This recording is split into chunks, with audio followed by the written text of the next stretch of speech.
안녕하세요. 유니티 교회 성도 여러분 반갑습니다. 저는 지금 여기 휴스턴 NCKPC 총회를 위해서 참석 중에 있습니다. 제가 오늘 화요일 날 오후인데요. 이제 막 프로그램이 시작되기 직전에 여러분과 같이 이 수요예배 또 말씀을 같이 나누기 위해서 이렇게 함께 하였습니다. 잠깐 기도하시고 우리 예배를 시작할 수 있도록 하겠습니다. 살아계신 하나님 감사합니다. 오늘도 우리와 함께 하시며 우리를 사랑하시며 우리를 붙드시고 우리를 인도하시는 주여. 주님을 바라보며 주님을 찬양합니다. 이 시간 우리의 마음을 열어주시고 눈을 열어주시고 하나님 우리와 함께 하시는 그 주님을 바라볼 수 있도록 깨달을 수 있도록 축복하여 주옵소서. 하나님 우리가 찬양 중에 주님을 만나게 하시고 말씀 중에 주님을 더 깊이 알게 하여 주옵소서. 감사하고 예수님의 이름으로 기도합니다. 아멘. 네, 우리 함께 같이 찬양하겠습니다.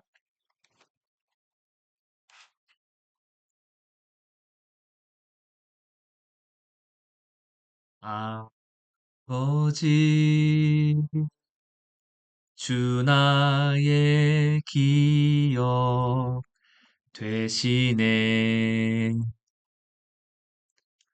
주님은 내 소망, 내 기쁨, 사랑합니다. 사랑합니다. 나의 기쁨, 주님은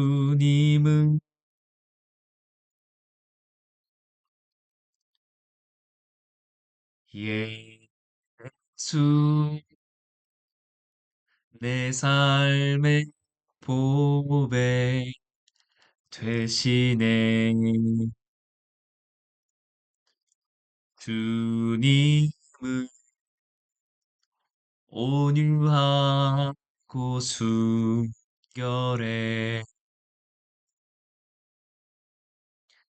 사랑합니다. 사랑합니다. 나의 기쁨 주님은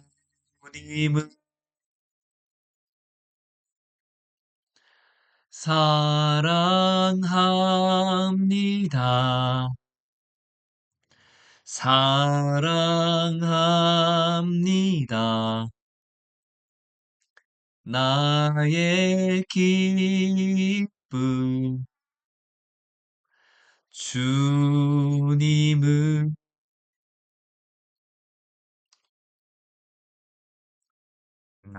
나의 사랑 나의 생명 나의 예수님 영원토록 정성 다해 사랑하니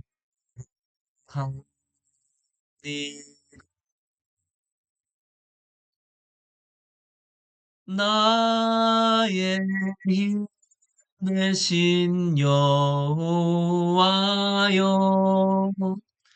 내 사랑이다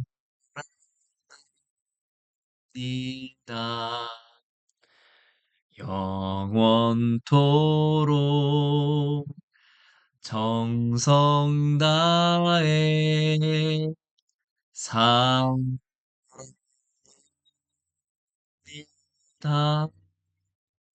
우리 다시 한번 나의 사랑, 나의 사랑, 나의 생명, 나의 예수님, 영원토록 정성 다해 사랑하리라.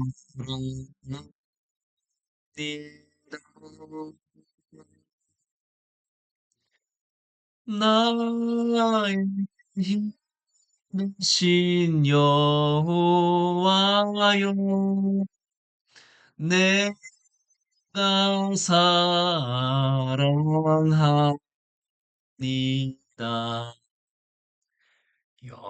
영원토록 정성 다해 사랑합니다.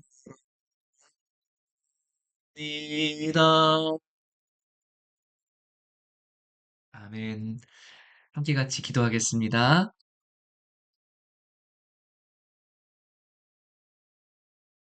우리의 기업이 되시며 우리의 소망이 되신 주님, 주님만이 우리 전부이심을 고백합니다. 주를 위해 살고 주를 위해 죽는 그런 우리들 되게 하여 주옵소서.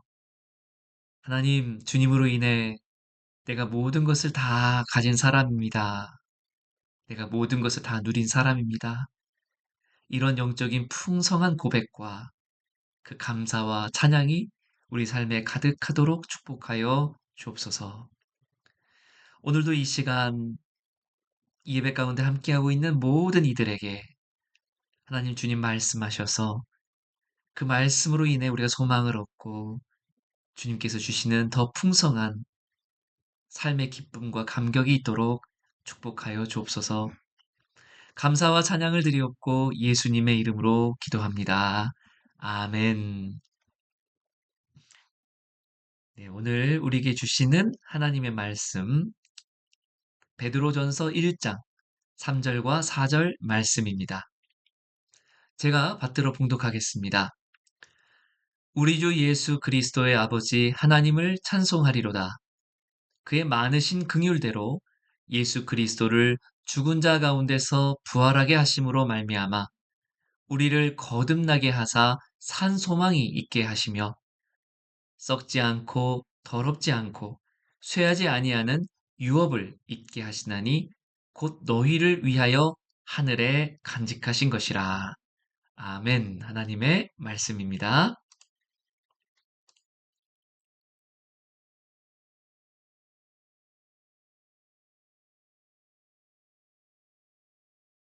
3절 말씀을 보면 산 소망이 나옵니다. 그런데 이 산 소망이 뭐냐?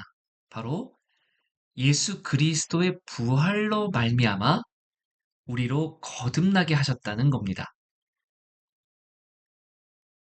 예수 그리스도의 부활로 말미암아 우리가 거듭나게 되었다. 이것이 산소망이라고 할 때, 사실 우리가 일반적으로 아는 이 거듭남이라 하는 것은요, 우리 옛사람에서 새사람으로 변화되는 것을 말하죠. 그 변화란 육의 사람에서 성령의 사람으로의 변화를 말하고 죄인이던 자가 예수 그리스도의 그 십자가의 보혈로 말미암아 의롭다 칭함을 받는 변화를 말합니다. 이 보통 우리가 생각할 때 이 거듭난다 하는 것은 지금 우리가 사는 동안 과거에서나 아니면 현재에서나 뭐 혹시 아직 거듭나지 아니한 분들은 어쨌든 앞으로의 내가 예수 믿고 성령 받고 그렇게 죄인 가운데서 의롭다 칭함 받고 하나님을 모르던 자가 그렇게 하나님을 아는 자로 변화되는 이 변화를 두고 그것이 마치 사람이 새로 태어난 것과 같아 해서 거듭남이다라고 이렇게 이해를 하고 있습니다.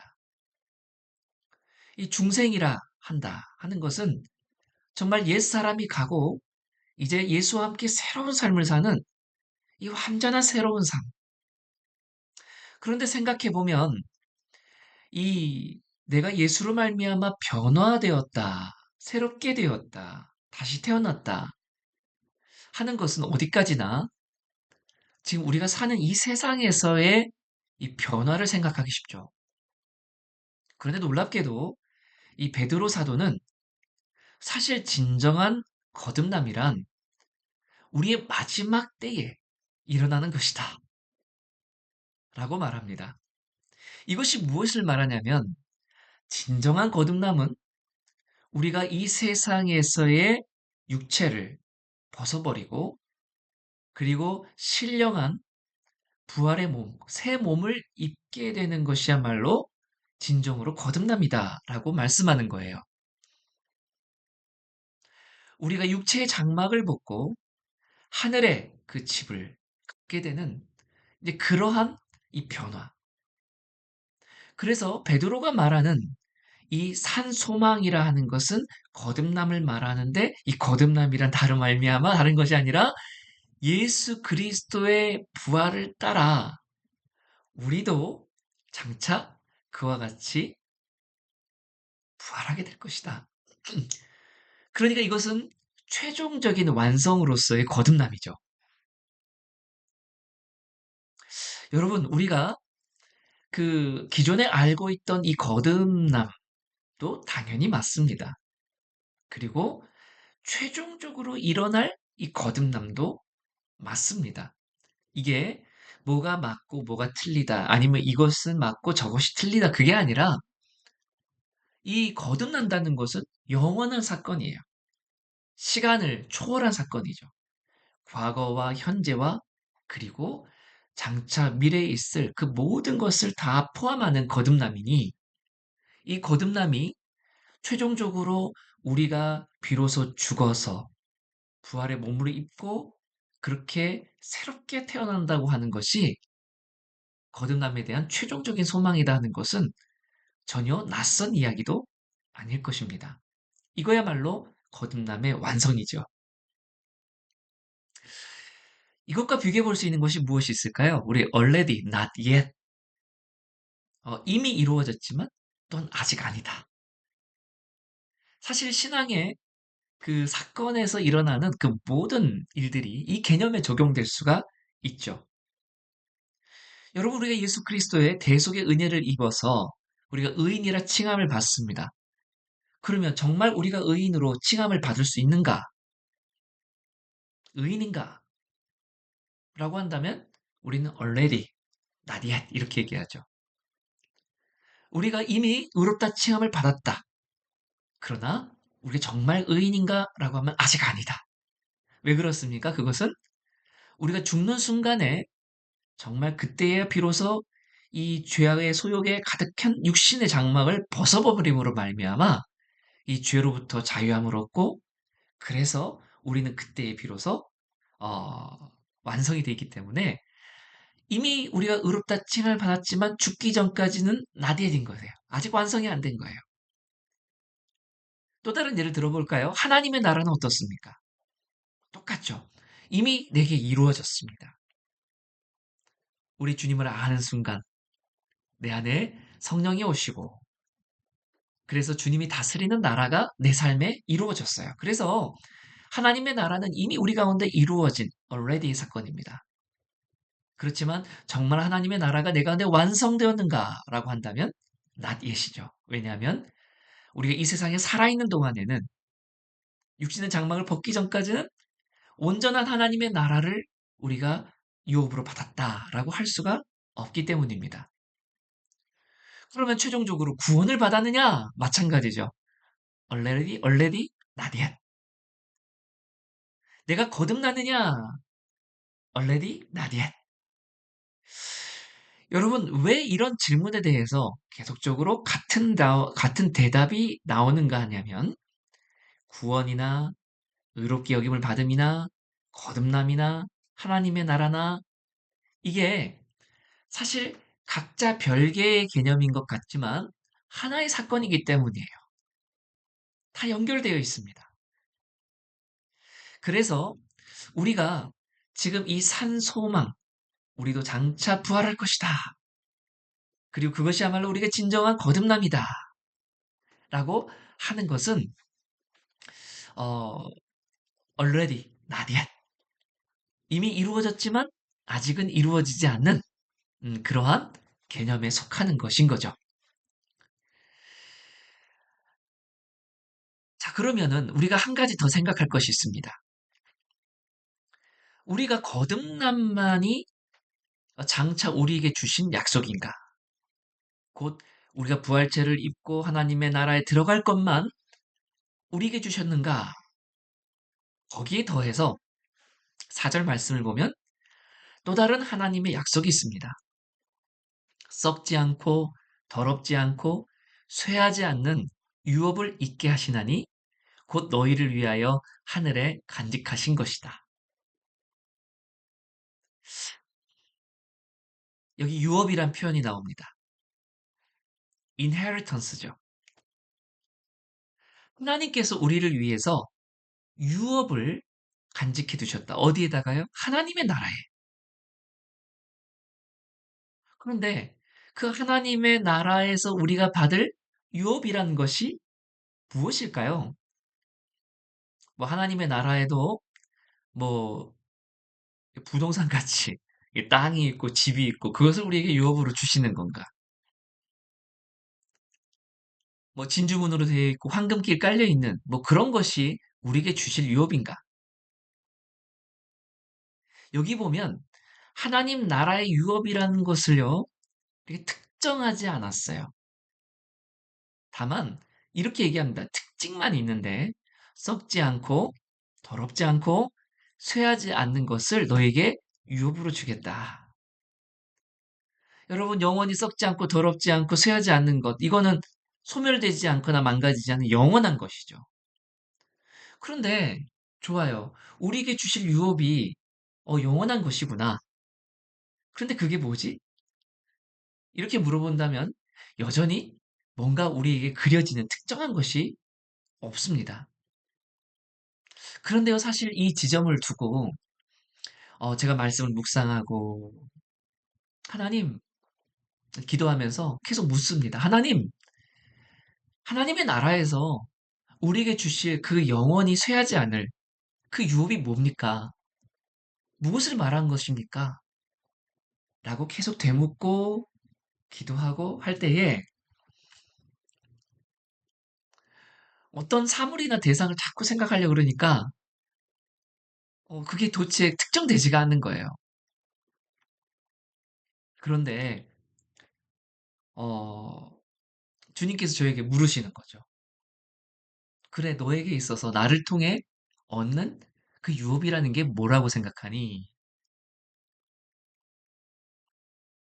음, 제 대답은 무엇이었냐면, 하나님, 하나님 당신이십니다. 제게 있어서 기업은, 그 유업은 하나님이신 것 같아요. 다른 무엇이 대상이 아니라 하나님이, 바로 하나님이 나의 유업이십니다.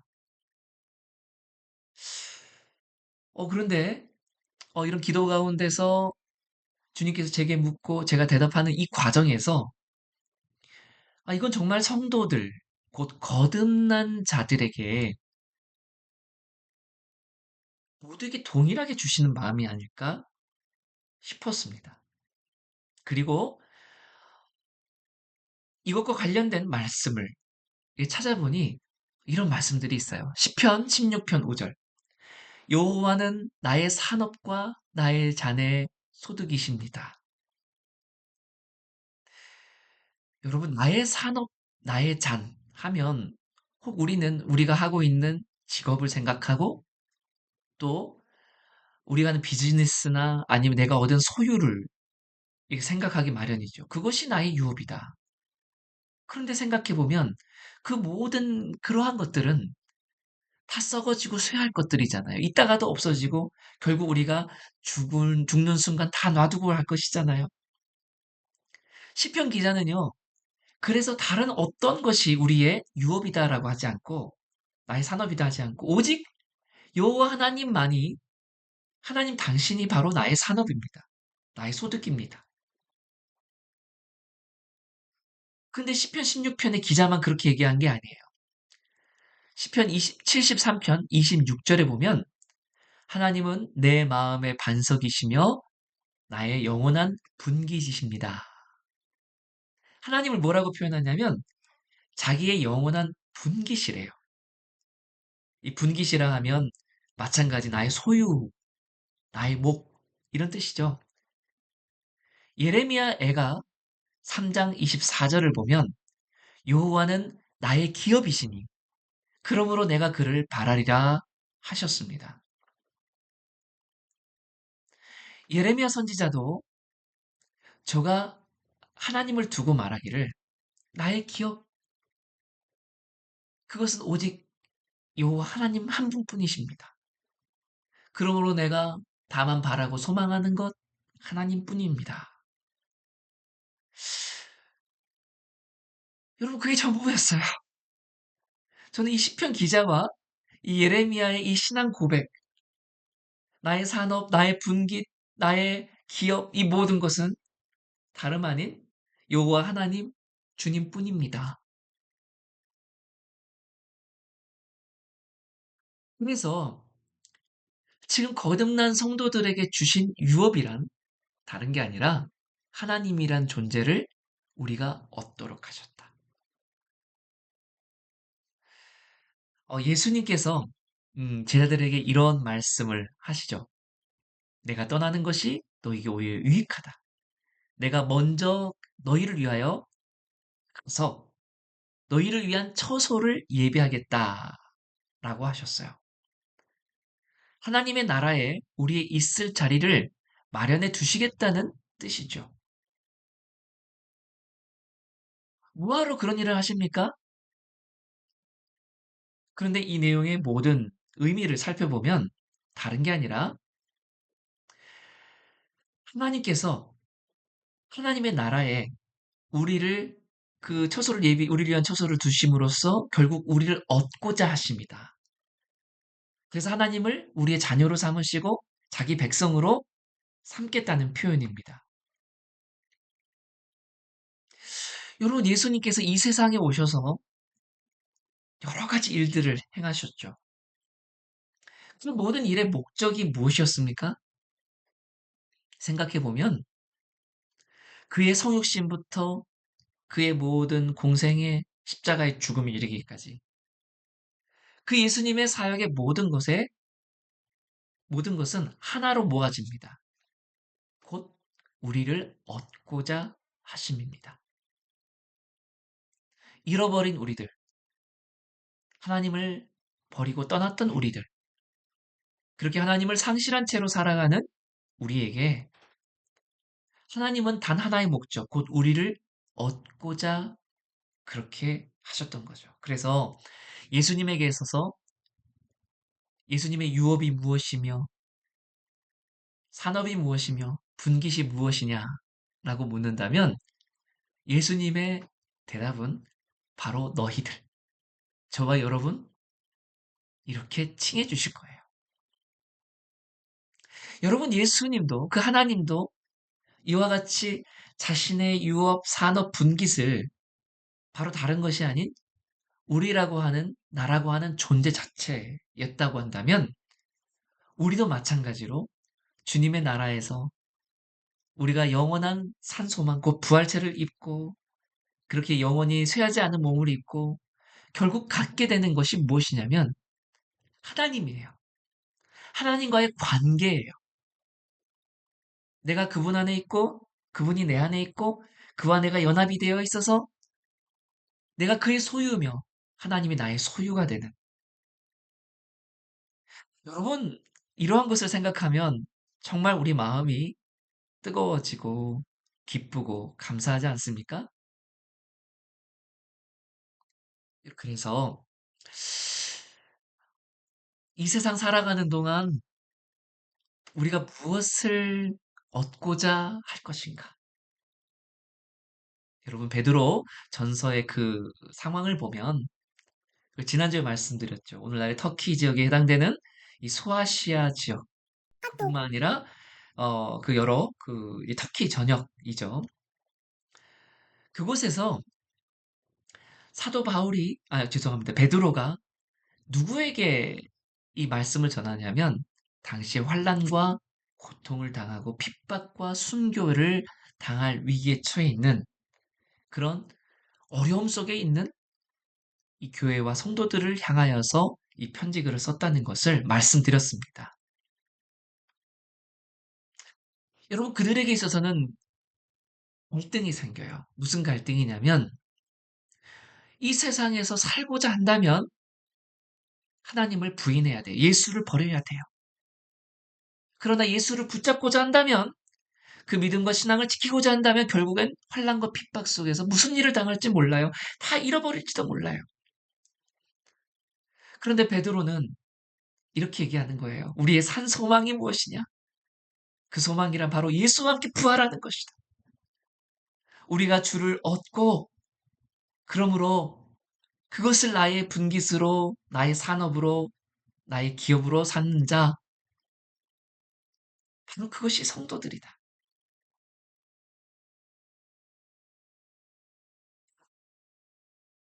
사랑하는 여러분, 오늘 우리는 무엇을 쫓고 있습니까? 무엇을 얻고자 함입니까?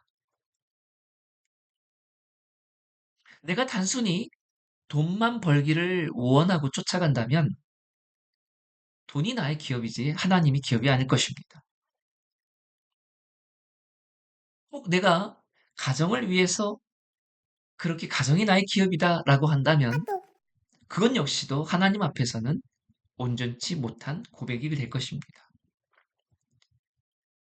여러분, 이 세상에 주신 모든 하나하나 사람과 내 소유와 그 모든 관계, 모든 것이 다 귀합니다. 그것이 악한 건 아닙니다. 다 소중한 것들입니다. 하지만 정말 중요한 것은 하나님 안에서 누리는 그 모든 것이 의미가 있는 것이지, 그것 자체로 우리의 소유가 될 수는 없습니다. 우리 기업이 될 수 없습니다. 오직 우리의 기업, 우리의 유산, 우리의 분깃은 오늘 이 말씀처럼 하나님이시고 그 하나님 안에서 우리가 허락하신 그 모든 것들을 누리는 것은 어디까지나 서브 개념인 거죠. 여러분, 그래서 결국 우리는 하나님을 잃어버린다면 모든 것을 다 잃어버리는 사람이 될 것이고, 하나님을 얻는다면 영원한 약속과 소망 가운데 다 얻는 사람이 될 것입니다. 사탄은 세상을 통해서 우리를 참 유혹합니다. 하나님의 약속에 따라 장차 우리에게 주실 부활의 거듭남 속에서 누리게 될 산소망으로 말미암아 이 세상에서의 핍박과 환난과 고통과 죽음을 넉넉히 감당할 그 믿음의 힘을 약화시키고자 합니다. 대신에 이 세상에 소망을 두라. 너희가 이 세상을 것을 빼앗기고 잃어버리면 어떡하냐? 너희 가족들이, 너희의 소유가, 너희 모든 경력이, 모든 관계가. 그러면서 이 세상에 속한 것들을 잃어버릴까 두려워하고 조바심 내게 만든다는 거죠. 그래서 사탄은요, 우리에게 주신 그 영원한 약속의 산소망 대신에 이 세상의 허무한 욕심에 집착하게 만듭니다. 또 사탄은 우리가 하나님을 기업으로 삼는 대신 이 세상에 속한 것을 나의 기업이라 이렇게 속입니다.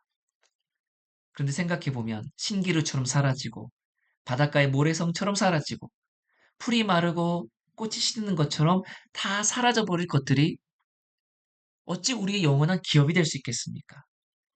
우리는 그것을 위해서 열심히 일하게 하지만 그러나 오늘 우리는 영적으로 우리가 선포하기를 원합니다. 하나님만이 나의 기업이시다. 나는 하나님을 얻기 위하여 오늘도 산다. 다만 우리의 삶의 목적, 목표는 오직 하나님 그분 자체이시다. 그렇기에 베드로는 너희가 예수님 때문에 그 믿음과 신앙 때문에 모든 것을 빼앗기고 잃어버리게 되더라도 믿음을 저버리지 마십시오 라고 용기를 줍니다. 오늘 그 베드로 사도의 그 외침은 하나님께서 우리에게 하시는 말씀입니다. 너희의 산 소망은 무엇이며 너희가 지켜야 할 진정한 유산, 그 기업은 무엇이냐? 라고 우리에게 묻습니다. 함께 같이 기도하겠습니다. 살아계신 하나님, 우리가 하나님을 얻는다면 모든 것을 얻는 것이고, 그러나 하나님 없이 이 세상의 모든 것을 가진 것은 다 허무한 것임을 고백합니다. 주여 오직 주님만이 나의 기업이십니다. 하나님, 주님과의 관계와 주님 안에 속한 삶이 영원한 것인 줄 믿습니다. 썩지 않고 쇠하지 않고 마르지 않고 변하지 않을 그 영원한 것. 내가 주 안에 있고 주가 내 안에 계시며 주님이 내가 주님의 것이며 주님이 나의 것임을 고백하는 이 관계야말로 우리가 지켜가야 할 영원한 산업이며 분기시며 유업인 줄 믿습니다. 주여 우리가 이 믿음으로 살게 하여 주옵소서. 세상의 허탄한 것에 우리 마음을 빼앗기지 아니하게 하시고 우리의 마음과 중심이 늘 주님을 인하여 기뻐하며 주님을 고백하는 우리 모두가 되도록 축복하여 주옵소서. 감사드리옵고 예수님의 이름으로 기도합니다. 아멘. 우리 주기도문 하시겠습니다. 하늘에 계신 우리 아버지여 이름이 거룩히 여김을 받으시오며 나라 임하옵시며 뜻이 하늘에서 이룬 것 같이 땅에서도 이루어지이다. 오늘날 우리에게 일용할 양식을 주옵시고 우리가 우리에게 죄진 자를 사하여 준 것 같이 우리 죄를 사하여 주옵시고 우리를 시험에 들게 하지 마옵시며 다만 악에서 구하옵소서. 대개 나라와 권세와 영광이 아버지께 영원히 있사옵나이다. 아멘. 네, 오늘 이렇게 또 예배 가운데 함께 해주신 여러분 모두를 또 축복합니다. 오늘 하루도 남은 시간 또 주 안에서 복되고 또 풍성한 그런 날 되시고 우리 마음과 중심을 주님께 드리는 그러한 이 밤 되셨으면 좋겠습니다. 감사합니다. 평안히 계시고요. 우리 토요일 날 다시 만나 뵙겠습니다. 안녕히 계세요.